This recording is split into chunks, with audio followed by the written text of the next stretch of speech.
আজকে 6টা 14 মিনিটে আপনার ভূমিকম্প হলো, সেটা দুঃখের বিষয়। আর ফেসবুকে বিভিন্ন মানুষ লেখালেখি করছে, মুসলিম ঘরের সন্তান যে ঘুমাইলে আমি টের পাই না। আল্লাহু আকবার। একজন অন্য ধর্মের মানুষে ভাবা যায়, বোঝা যায় যে তাদের ফজরের সময় উঠতে হবে না, ফজরের নামাজ পড়তে হবে না। কিন্তু একজন মুসলিম হয়ে কিভাবে সে লিখে যে ঘুমাইলে আমি টের পাই না, আমার মতো কে কে আছো, তাও আবার হা হা মুমেন্টে। এরকম কষ্টের মুহূর্তে সে হা রিয়েক্টের পোস্ট করে, এটা দুঃখজনক।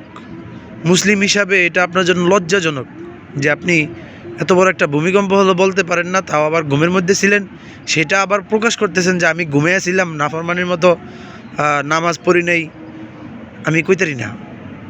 এটা কেমন ভাই? যে জায়গায় 8 বছরের বাচ্চা পর্যন্ত লাভ দিয়ে উঠতেছে, শিশু বাচ্চা, যেহেতু শিশু বাচ্চারা পর্যন্ত উঠে যেতেছে, আপনি জানেন না। আল্লাহ আপনাকে হেদায়েত দান করুক, আল্লাহ আপনাদেরকে হেদায়েত দান করুক, আমাকেও হেদায়েত দান করুক। দুঃখ লাগে এগুলা।